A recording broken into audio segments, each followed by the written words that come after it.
Hello students and welcome back to our channel Chirag Shaikh. आज depreciation का lecture number 3 है, जिसके अंदर हम कुछ नए पॉइंट डिस्कस करने वाले हैं। जब आपको क्वेश्चन के अंदर हाफ सोल्ड हाफ अनसोल्ड दिया होगा तो किस टाइप से सॉल्व करते हैं, ये पॉइंट को आज हम कवर करेंगे। तो स्टार्ट करते हैं आज का क्लास।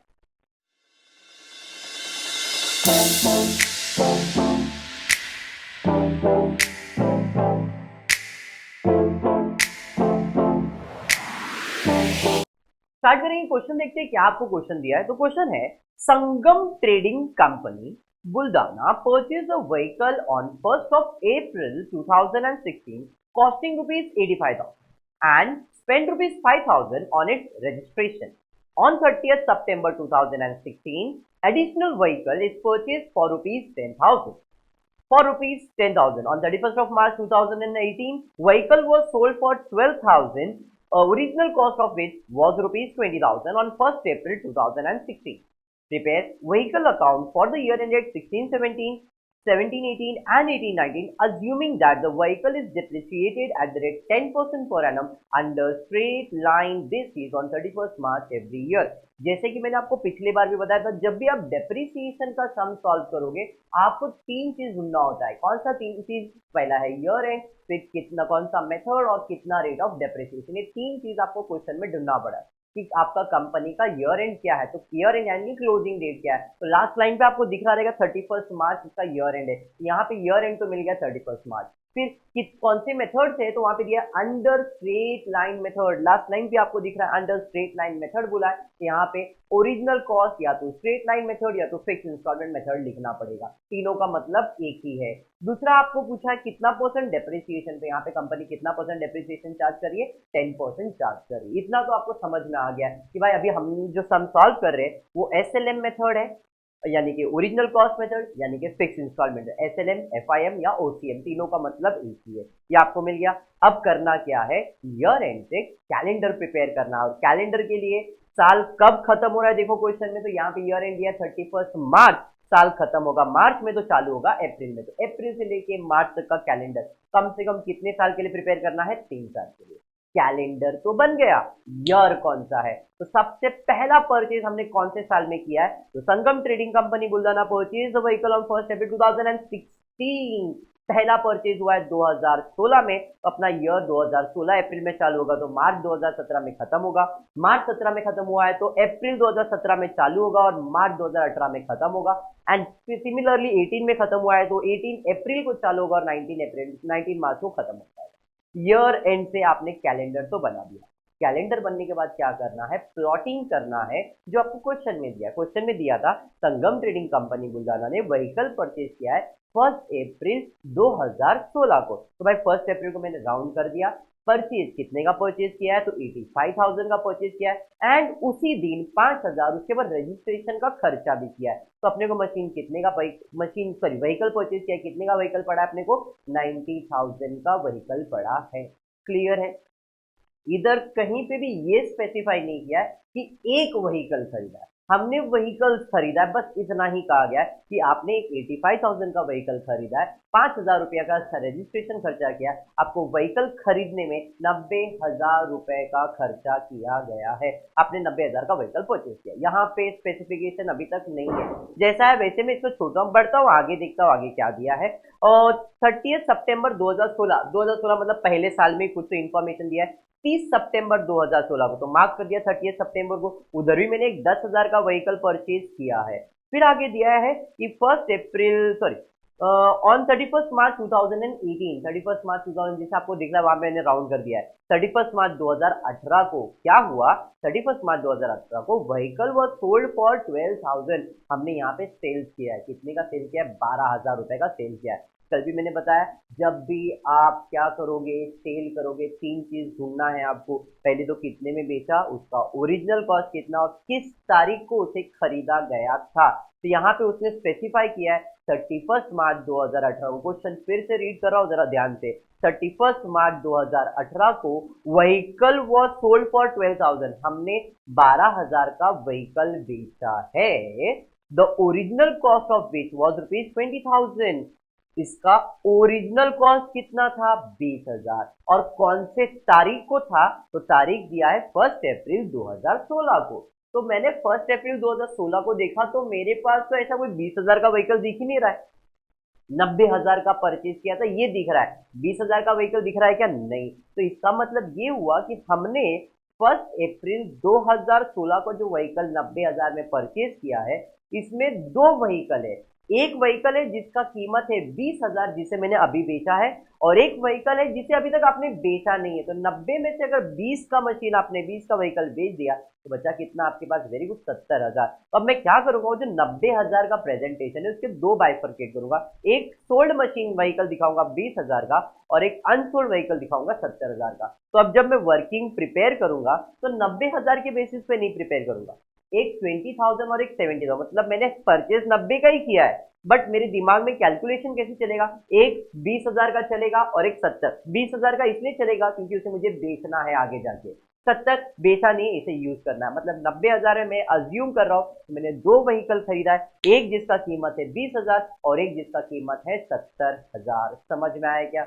अगर ये ऐसा 20,000 का बाइफरकेशन नहीं बोला था, सीधा बोला था भाई 1 अप्रैल 2016 को खरीदा और उसे बेच दिया है 12,000 में, तो मैं अज्यूम कर लेता 90,000 का सामान 12,000 में बेचा है। बट इधर ऐसा नहीं कर रहा हूँ, उसका रीजन ये है कि इधर स्पेसिफाई किया, part of machine clearly specify है। आउट ऑफ, तो देखो वहां पे लिखा original cost of which was ₹20,000 on 1 अप्रैल 2016, मतलब 1 अप्रैल 2016 का उसका ओरिजिनल कॉस्ट 20,000 है। तो मुझे तो 90 दिख रहा है, इसलिए मैंने उसे बाइफरकेट कर दिया और अजम्पशन लगा दिया कि 90 में 20 का सोल्ड है और 70 का। क्लियर यहाँ तक? आगे कुछ दिया है कि नहीं सर? आगे तो कुछ भी नहीं दिया है। तो अब ईयर एंड पे आप क्या मार्क करते हो? डेप्रिसिएशन। तो ईयर एंड पे डेप्रिसिएशन, ईयर एंड पे डेप्रिसिएशन, ईयर एंड पे डेप्रिसिएशन। तो आपका पहला वर्किंग क्लियर हो गया। क्लियर है यहाँ तक? अब ये वर्किंग के बाद क्या करना है? सेकेंड वर्किंग की तरफ जाना है, जहां पे आप क्या करने वाले हो? Calculation of depreciation. चलिए स्टार्ट करते हैं कैलकुलेशन ऑफ डेप्रिसिएशन। तो कैलकुलेशन ऑफ डेप्रिसिएशन पहले साल में कितने व्हीकल है? ऐसे देखने के लिए तो दो है, एक 90,000 और एक 10,000 का, बट समझने की बात करोगे तो तीन व्हीकल है। एक 20,000 जिसे आप बेचने वाले हो, एक 70,000 जिसे आपने बेचा नहीं है, और एक 10,000 जो हमने खरीदा है सितंबर में। तो ऐसे आपके पास कितने मशीन है? तीन मशीन है। पहला है 20,000 का। ये 20,000 का व्हीकल जो है वो कब खरीदा है? 1 अप्रैल 2016। वर्किंग में आपको दिख रहा है 1 अप्रैल 2016 को हमने खरीदा है। कितने का? 20,000 का। कितना परसेंट डेप्रिसिएशन चार्ज करना है? 10%। अप्रैल से लेके मार्च पूरा साल आपने, पहले साल तो इसे पूरा साल पूरा महीना यूज किया, मतलब 12 महीना यूज किया, तो 12 महीने का डेप्रिसिएशन। कैलकुलेशन की पार्ट बात करेंगे तो 13 वाले कैलकुलेटर से फटाफट कैलकुलेट कर सकते हो, बट 11 स्टैंडर्ड वाले कैसे कैलकुलेट करने वाले? तो आपके सामने वर्किंग बना दिया है मैंने, कैसे कैलकुलेट करना। तो 20,000 का 10% साल भर के लिए कितना आएगा? तो साल भर के लिए एक जीरो कम कर दो, कितना आ जाएगा? 2,000 रुपए। साल भर के लिए 2,000, तो उसके आधे साल के लिए मतलब 6 महीने के लिए कितना? 2,000 का आधा 500, और उसके भी आधे साल के, सॉरी 2,000 का आधा 1,000, और उसके भी आधे साल के लिए 1,000 का आधा कितना हो जाएगा? 500 हो जाएगा। तो मैंने उधर कैलकुलेशन लिखा है, 12 महीने के लिए 2,000, 6 महीने के लिए 1,000 और 3 महीने के लिए 500। क्लियर हुआ यहाँ तक? अब बढ़ते हैं, हमको कितने महीने के लिए चाहिए? सर हमको तो 12 महीने के लिए चाहिए। तो पहले वाले मशीन पे कितना डेप्रिसिएशन आएगा? 20,000। 20,000 का 10% पूरे साल के लिए 2,000 आएगा। दूसरा, और एक मशीन मैंने खरीदा है 70,000 का, इस पे भी 10%। कितने महीने के लिए? 12 महीने के लिए। अब 12 महीने के लिए आप फिर से अब इसका भी वर्किंग बना देता हूँ, यहाँ पे भी आपको आ जाएगा पूरे साल के लिए 10%। अगर मैं इसका कैलकुलेट करूंगा तो एक जीरो कम हो जाएगा, कितना आने वाला है? 7,000 रुपए। चलिए ठीक है, 10,000 पे 10% 12 महीने के लिए। नहीं सर, ये तो आपने 30 सितंबर को खरीदा है। 30 सितंबर, वेरी इंपॉर्टेंट डेट, जरा ध्यान देना। 30 सितंबर वर्ड दे दिया, मतलब सितंबर को काउंट नहीं करना है। अक्टूबर से, अगर 1 सितंबर बोला था तो सितंबर इंक्लूड होता। 30 सितंबर आ गया मतलब सितंबर इंक्लूड नहीं होगा। अक्टूबर, नवंबर, दिसंबर, जैन, फेब, मार्च, 6 महीने के लिए। तो 10,000 के ऊपर 10%, पूरे साल के लिए 1,000, पूरे साल के लिए 1,000, तो आधे साल के लिए 500। वहां पे कैलकुलेशन आ गया है 500। क्लियर है यहाँ तक? टोटल डेप्रिसिएशन इसका कितना हो जाएगा? तो 2,000 प्लस 7,000, 9,000, 9,500। अब सेकेंड ईयर में, अब मैंने इसे बेचा नहीं तो सेकेंड ईयर में तो कैरी फॉरवर्ड हो जाएगा। सेकेंड ईयर में क्या हुआ है? तो वर्किंग में सेकेंड ईयर में खाली एक सेल हुआ है 31 मार्च को, एक सेल हुआ है, वो भी 20,000 का। चलिए ठीक है, पहला ये 20,000 का मशीन है, इसे मुझे बेचना है, बट कब? 31 मार्च को। अप्रैल से मार्च यूज करने के बाद, तो इसे फिर से 12 महीने का डेप्रिसिएशन कितना आ जाएगा? यहाँ पे वापस आपने ऑलरेडी कैलकुलेट किया है 2,000 रुपए। क्लियर है। अब दूसरा 70,000 का मशीन बेचा है, नहीं सर इसे तो नहीं बेचा है, तो इसके ऊपर भी कैलकुलेशन के हिसाब से 10% पूरे साल के लिए 7,000 रुपये आएगा। आप देख सकते हैं यहाँ पे मैंने एस मार्क किया, इसके पहले के लेक्चर में मैंने बताया जब आप मशीन बेचते हो तो उसे स्टार मार्क करके एस लिखना जरूरी है, क्योंकि इसे आपने बेच दिया है। तीसरा 10,000 का मशीन मैंने बेचा है क्या, नहीं सर इसे भी आपने पूरा साल यूज किया है, तो पूरे साल के लिए 1,000। टोटल की बात करेंगे तो जो व्हाइट बॉक्स में उसे टोटल नहीं करना है, बाकी दोनों का टोटल होगा तो 7 और 1 कितना हो जाएगा, 8,000 रुपए सेकेंड ईयर का डेप्रिसिएशन हो जाएगा। बढ़ेंगे थर्ड ईयर में आ जाएंगे। थर्ड ईयर में अब मेरे पास कितना व्हीकल है, सिर्फ 2, क्योंकि वो 20,000 वाला तो मैंने बेच दिया था सेकेंड ईयर में। अब मेरे पास 70,000 का मशीन है, 10% के हिसाब से पूरे साल भर का कितना आ जाएगा, 7,000 रुपए। दूसरा है 10,000 का मशीन, 10% के हिसाब से साल भर यूज किया, 1,000 रुपए। इधर टोटल डेप्रिसिएशन आ जाएगा 8,000। क्लियर हो गया यहाँ तक। अब बढ़ते हैं जो मैंने मशीन बेचा था उस पे प्रॉफिट एंड लॉस का calculation, that is calculation of profit and loss. Original cost कितना था, 20,000। Very good. और इस पे टोटल डेप्रिसिएशन कितना, पहले साल और दूसरे साल, 2 साल मैंने इसे यूज किया, तो पहले साल में मैंने 2,000, दूसरे साल में भी 2,000, टोटल 4,000 रुपया। तो 20 में से 4 चला गया, तो आज का भाव यानी कि WDV आ जाएगा इसका 16,000 रुपये, जैसे आपको दिख रहा है। बेचा कितने में आपने इसे, सर इसे मैंने तो 22,000 रुपये में बेचा है, हाँ या नहीं, तो सर सॉरी 12,000 रुपये में बेचा है। अब जब आपने इसमें 12,000 में बेचा है तो 16 का सामान 12 बेचोगे तो 4,000 का क्या हो जाएगा, लॉस हो जाएगा। तो यहाँ पे मुझे 4,000 का लॉस। ये आपका सेकेंड एंड थर्ड वर्किंग साथ में हो गया।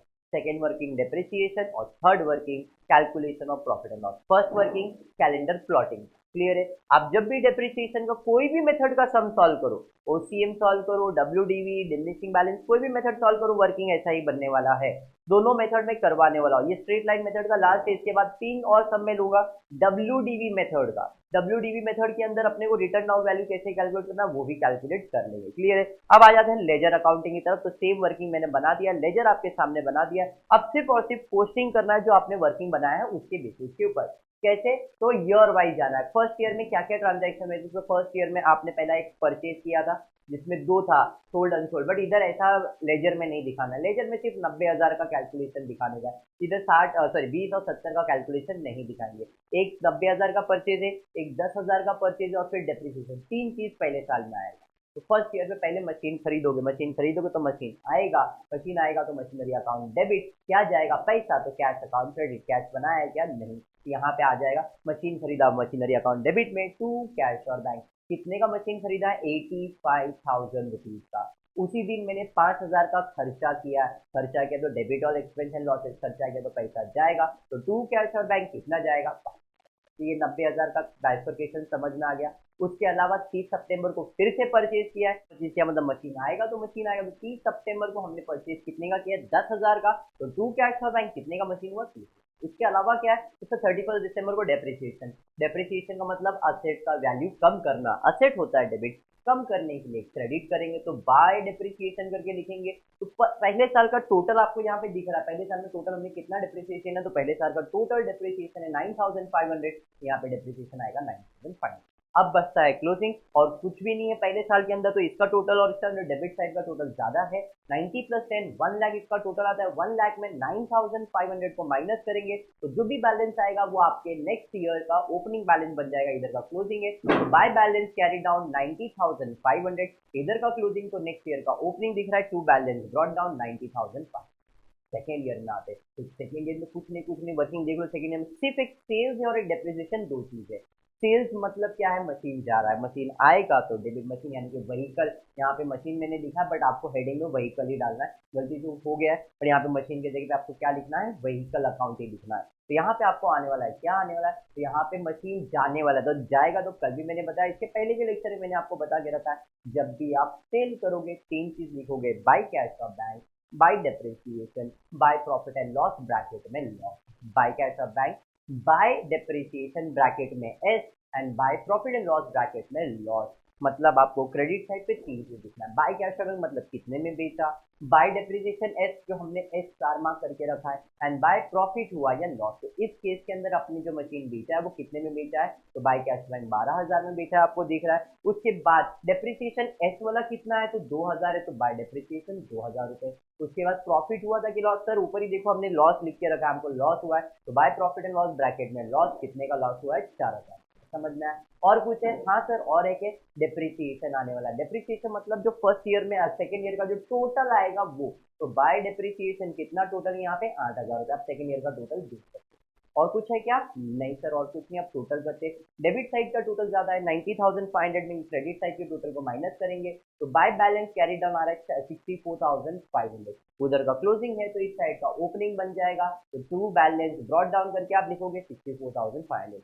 और कुछ है क्या? नहीं। अब थर्ड ईयर में आओगे तो थर्ड ईयर में कुछ भी नहीं है, सिर्फ डेप्रिसिएशन है, तो बाय डेप्रिसिएशन करके लिख देंगे कितना है, तो लास्ट ईयर का टोटल है 8,000 रुपये, तो 8,000 रुपये और कुछ भी नहीं आने वाला है। टोटल ले लेंगे 64,500 में 8,000 माइनस करेंगे, बाय बैलेंस कैरी डाउन आपको आ जाएगा यहाँ पे 56,500।